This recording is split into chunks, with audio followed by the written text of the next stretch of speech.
और तथ्य का रुख कर लेता हूं। जब मराठा सेना अहमद शाह अब्दाली को रोकने के लिए उसके सामने खड़ी थी तो मराठाओं के पीछे चट्टानों की तरह सिख भाई खड़े थे। यह वो सिख समुदाय है जहां गुरुओं ने धर्म ध्वजा की रक्षा के लिए अपने शीश कटा दिए, लेकिन मुगलों के आगे वो झुके नहीं। सेवा जिसका धर्म है, रक्षा करना जिसका कर्म है। ऐसे सिख समुदाय के लिए श्रीमान राहुल गांधी कह रहे हैं कि क्या भारत में सिखों को पगड़ी पहनने दी जाएगी?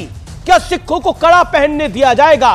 क्या एक सिख को गुरुद्वारे जाने दिया जाएगा? भारत में इसी बात का तो झगड़ा है।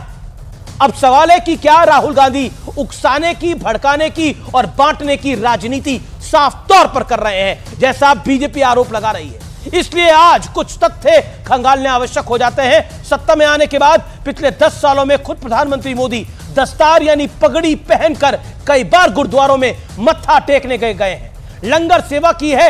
इतना ही नहीं, जब अफगानिस्तान में तालिबान का कब्जा हुआ तो उसने पवित्र गुरु ग्रंथ साहिब के स्वरूप को भारत लाने से रोका। लेकिन यही मोदी सरकार अपनी कूटनीति का करिश्मा दिखाते हुए पूरे सम्मान के साथ गुरु ग्रंथ साहिब के स्वरूपों को अफगानिस्तान से भारत लाने में सफल हुई। इतना ही नहीं, सिखों की आस्था के बड़े केंद्र श्री करतारपुर साहिब को, जो पाकिस्तान में मौजूद है, वहां भारत के सिख नहीं पहुंच पाते थे, लेकिन मोदी सरकार ने सिखों की आस्था का सम्मान करते हुए पाकिस्तान को कॉरिडोर बनाने के लिए कन्विंस किया और 2019 में खुद प्रधानमंत्री मोदी ने करतारपुर कॉरिडोर का उद्घाटन किया। साथ ही दर्शन के लिए जाने वाले पहले जत्थे को रवाना किया।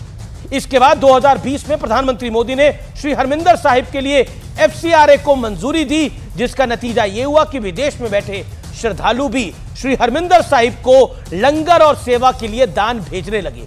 यही नहीं, सिख समुदाय की मांग को सिर माथे रखते हुए मोदी सरकार ने 2018 में लंगर आइटम्स पर से GST यानी गुड्स एंड सर्विसेज टैक्स को हटा दिया।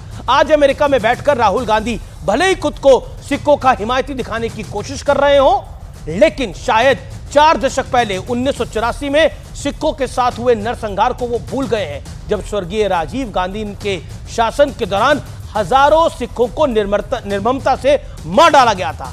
सिख समुदाय इंसाफ की गुहार लगाता रहा, दोषियों को सजा दिलाने की अपील करता रहा, लेकिन इन्हें इंसाफ मिलने का सिलसिला मोदी सरकार के दौरान साल 2018 में हुआ, जब दोषियों को न्याय के कटघरे में खड़ा किया गया और इसके बाद मोदी सरकार ने पीड़ितों के लिए मुआवजे का ऐलान भी किया। और यह सत्य और तथ्य है। न्यूज़ 18 इंडिया चौपाल, एक ऐसा मंच जहां जब जब बात निकलेगी तो सिर्फ दूर तक नहीं बल्कि दुनिया के कोने कोने में जाएगी, क्योंकि इस बार बात होगी भारत के वैश्विक महाशक्ति बनने के लक्ष्य पर। सरकार, समाज, सेलिब्रिटी और स्पोर्ट्स स्टार्स के साथ न्यूज़ 18 इंडिया चौपाल देखिए सिर्फ न्यूज़ 18 इंडिया पर।